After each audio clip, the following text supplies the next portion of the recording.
Hello pong muli mga kababayan. Nagbabalik po ang inyong lingkod, si Katambay Manong, dito po sa Tambayang Makabayan. Bago po tayo mag-umpisa, magandang araw po muna, tanghali, hapon, gabi, madaling araw po sa ating lahat. Saan man sulok po ng mundo o daigdig, tayo naroon. Naway maingatan po tayo mga kababayan. Samahan niyo po ako. Komentuhan po natin ito mga katambay. Ito po ay napag-usapan na mga katambay ng mga nakaraang araw. Pero komentuhan po natin dahil nakakalungkot po.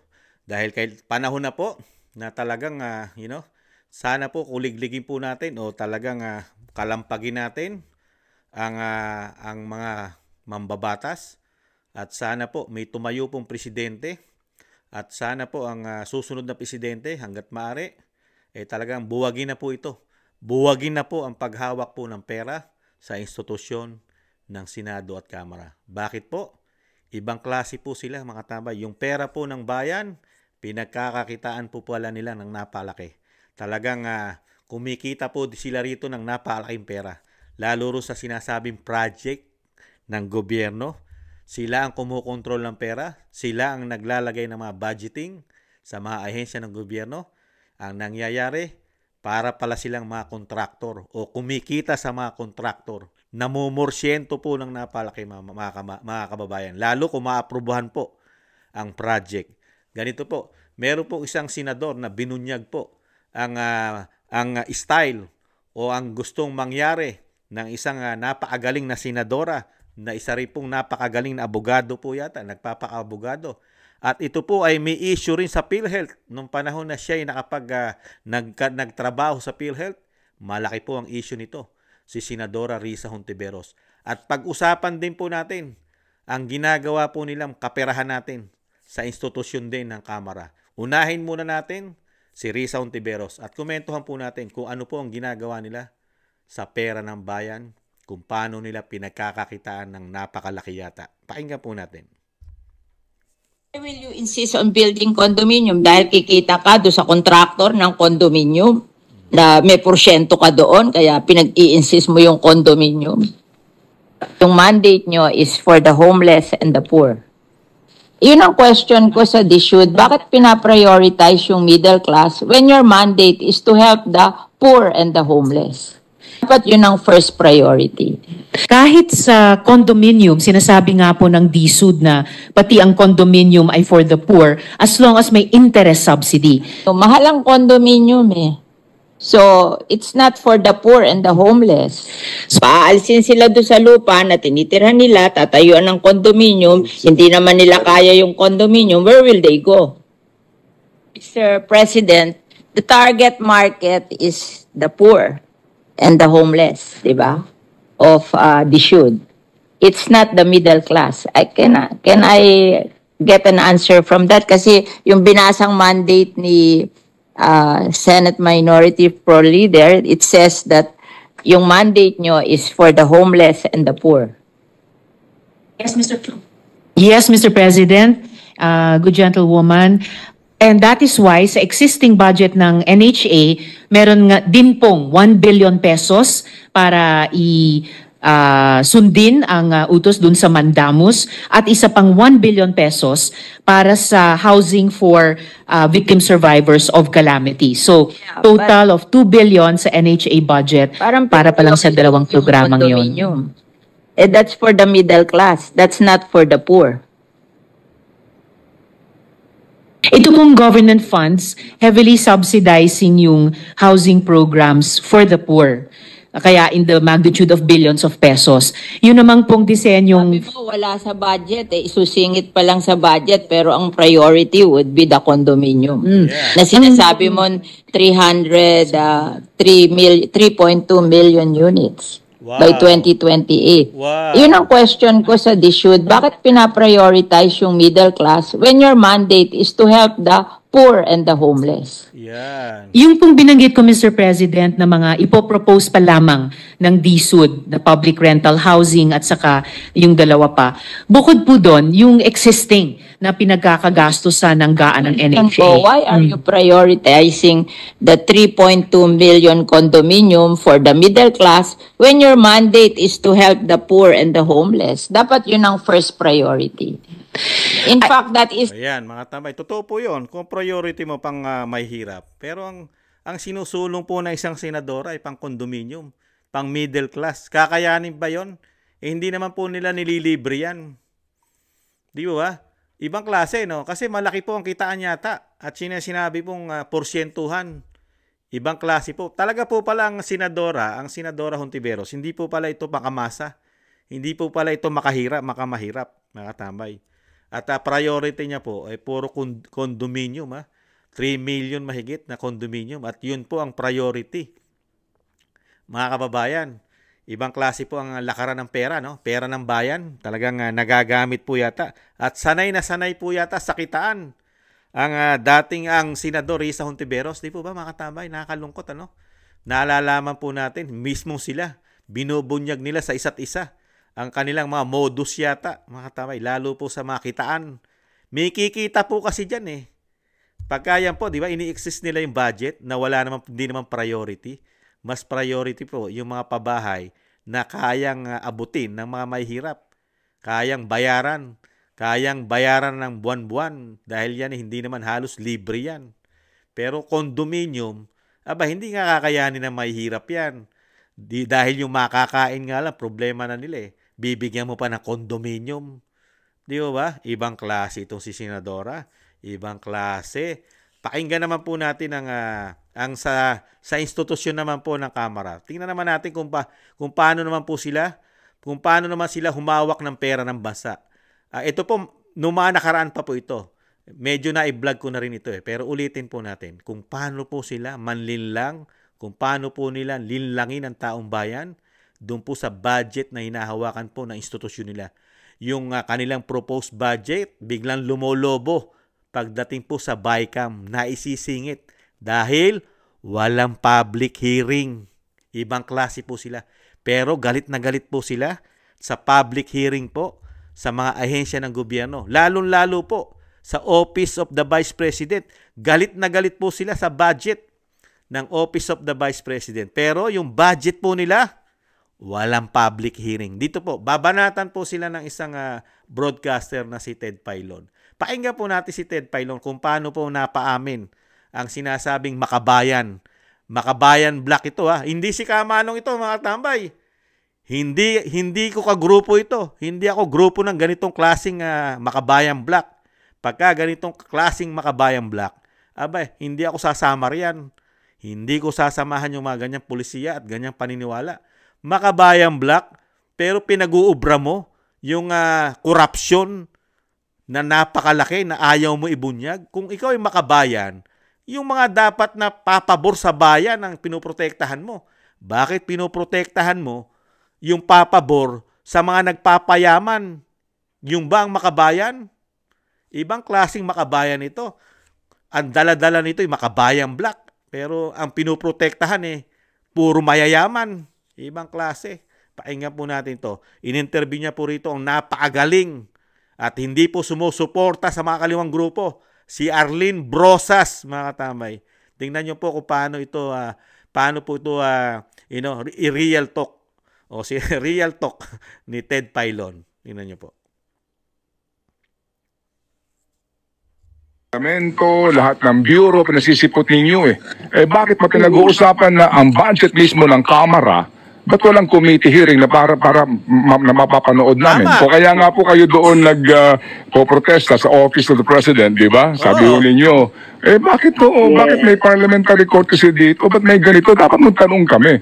So siguro kami ngayon na taong bayan, tatanong din, bakit ho sa Makabayan Black hindi kayo mag-invoke ng ibasura natin tong time-honored tradition? Ayan, sabog, time-honored tradition pagdating sa kanila. Bakit ayaw nyo ibasura? Di ba?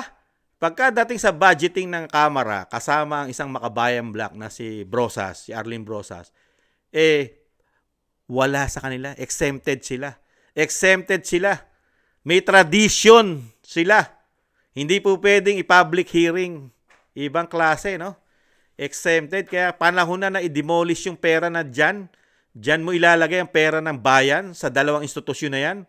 Yung iba pinagkakakitaan. Ito naman, pinagkakakitaan din. yun o parliamentary courtesy at tumawag kayo ng committee hearing sa Tama. budget mismo ng Kamara. Tama. Di ba?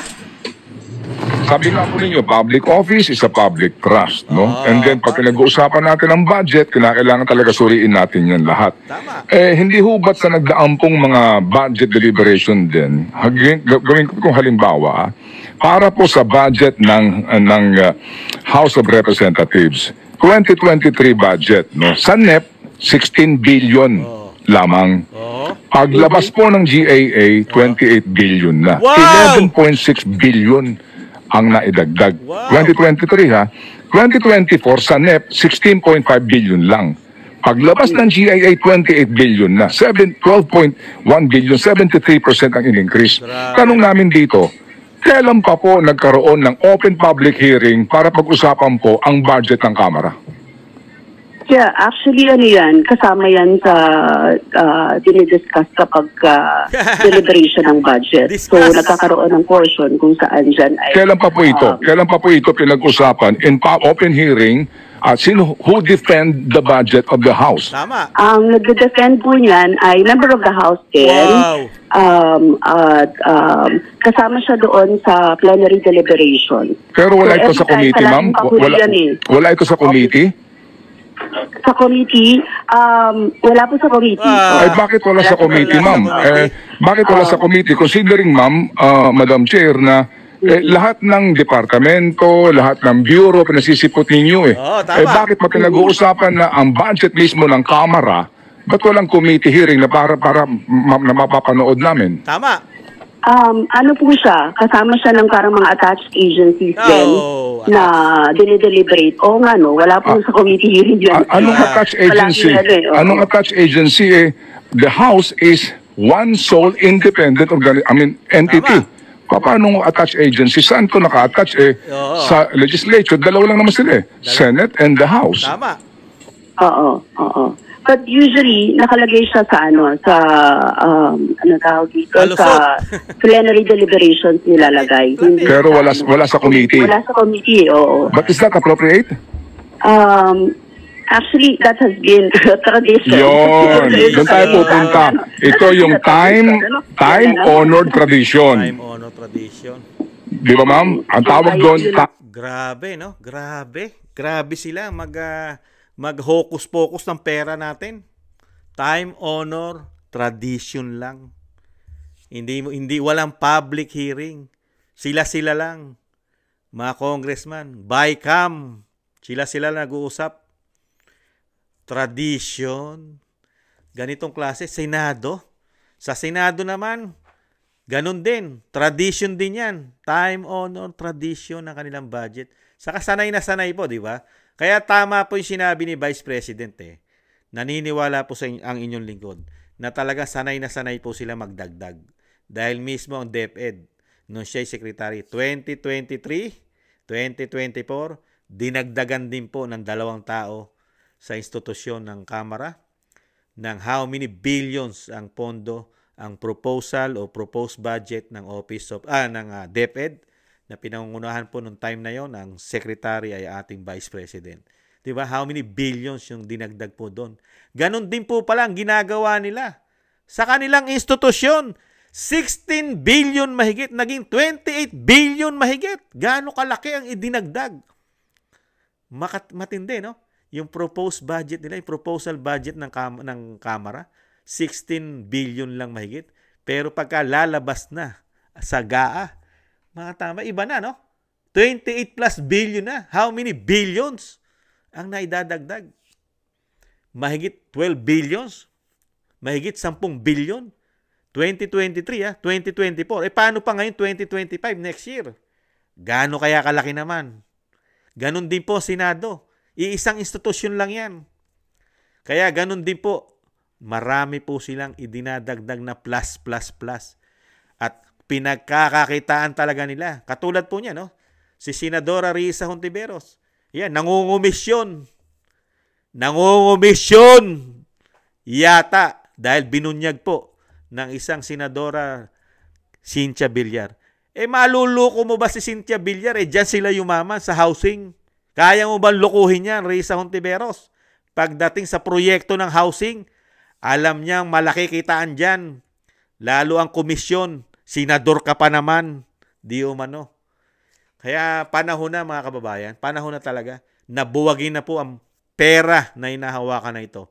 Hindi po makatarungan sa ating mga Pilipino, sa ating mga taxpayer, na ganitong klase po ang hawak, ang kukontrol ng pera ng bansa. Napakalaki po yata ng korupsyon. Di ba? Sana may tumindig po rito. Sana po tindigan ito na talagang sinasabing makabayan na hindi po makabayang black. Dahil mismo ang makabayang black, wala kang aasahan dyan. Nasasabihin mo yung makabayan yan? Anong makabayan? Mismong sila nakikita nila ang malaking problema, makabayan pagdating sa pera. Aba, walang makabayan sa pera. Dahil unang-una, pati sila nakikinabang doon sa walang public hearing na pondo nila at nadadagdagan for how many billions? Sila yon. Doon ka magtataka, no? Talagang ibang klase. Makabayan kuno. Anong klaseng makabayan yan? Babalik na naman yung mga yan. Sila makabayan. Pinagkakatiwalaan daw sila. Yung kanilang public trust kailangan nahandun sa kanila. Paano pagkakatiwalaan? Paano pagpapatiwalaan ng publiko yan? Unang-una yung kaperahan hindi mo alam. Malalaman mo na lang nagdadagdag sila na napakalaki. Hindi walang programa yan. Yung dagdag-dagdag. Sanay na sanay talaga itong dalawang institusyon na ito na pagpasok yata ng bagong Pilipinas, nabago na po. Nabago na po ang diskarte ng mga mambabatas, mga katambay. Marami na po yata na gustong maging instant millionaire, instant billionaire sa pera ng bayan. Nakakalungkot, ano? Kaya dapat po talaga, lagi ko pong pinananawagan sana na meron po sana na, magkaroon ng malinis na puso, yung mapagmahal sa pera ng bayan, mapagmahal na politiko, na talagang hindi nasisilaw sa kayamanan, sa pera, at makita po sana ng mga politiko yung ganitong style.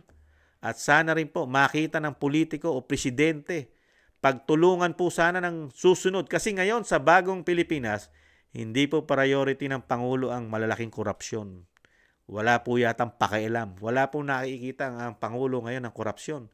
Wala rin po nakikita sa paglaganap ng droga, pagtaas ng krimen. Iba po ang priority ng Pangulo.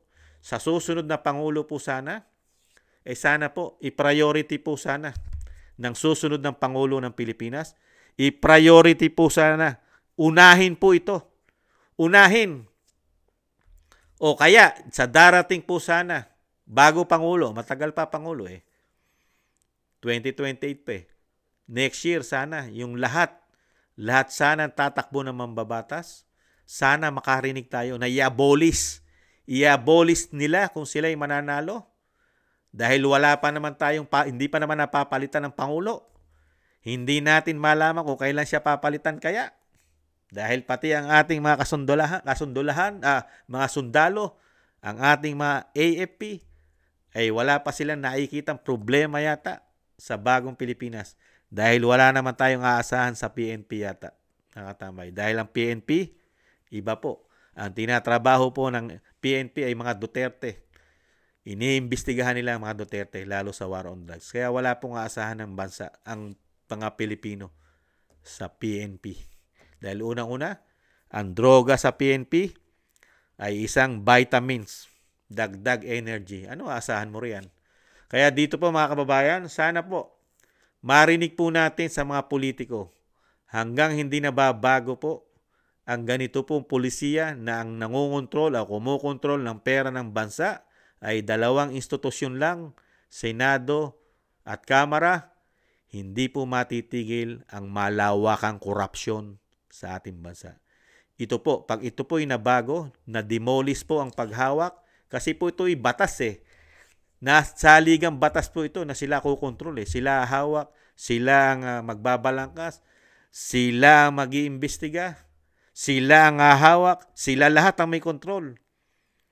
Dapat po, alisin na po ito hanggat maaari. Sana loobin mga kababayan na dumating po ang panahon napakalaki po ng maititipid ng mga Pilipino at napakalaki pong kabawasan ng korupsyon pag nawala po ang kontrol ng pera sa dalawang institusyon o sa iisang institusyon. Dahil isang institusyon lang po yan Senado at Kamara o ang House of Representatives. Di po ba? Sana meron na lang po italaga. Kung sana merong presidenteng tumayo, katulong ang ating Supreme Court, ang korte natin, ang Supreme Court, pagtulungan po sana ng bagong presidente o ang uupong presidente na sana baguhin at magbalangkas ng batas na tanggalin na ang kontrol dito sa dalawang institusyon.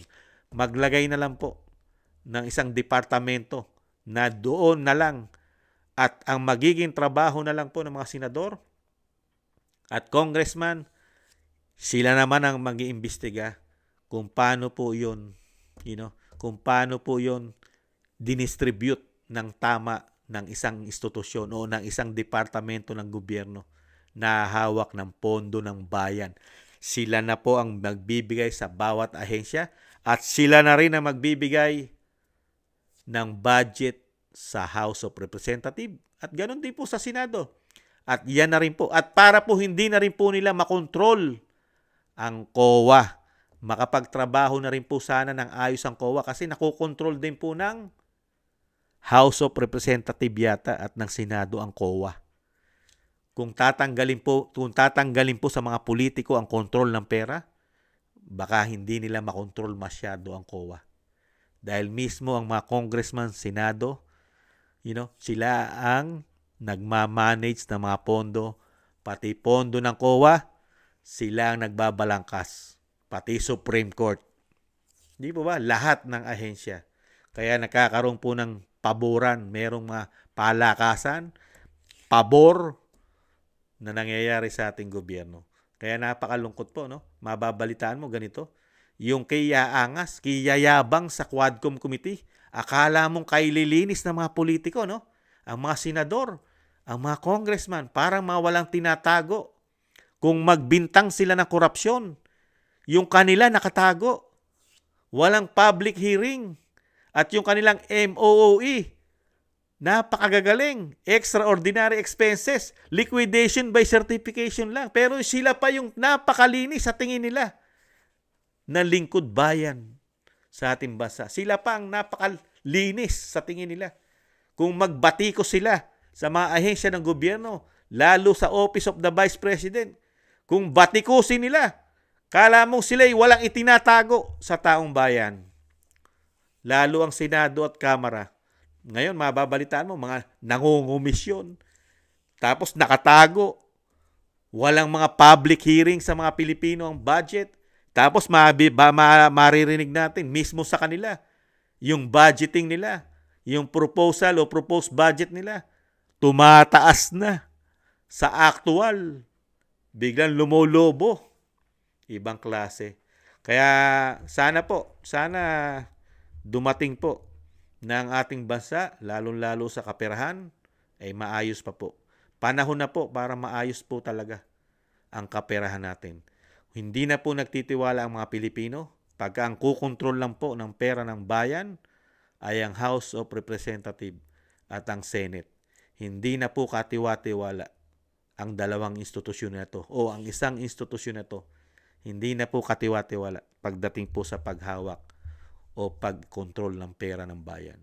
Nakakalungkot po. Panahon na po sana. Meron po sanang tumindig. Meron po sanang tumindig na politiko rito. Yung pinakamataas kasi magagawa lang po ito, mauumpisahan lang po ito pagka mismong Pangulo ng Pilipinas ang sumeryoso rito. Seryosohin sana na magiging Pangulo ng bansa.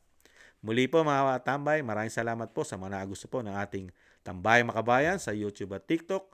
At thank you rin po sa mga nagko-comment, like, share, and subscribe. Maraming salamat po. At nananatili po kayo sa inyong lingkod. Maraming salamat po. At hindi po kayo nagsasawa. Muli po mga tambay, sa muli. Paalam, ingatan nawa. Bye-bye.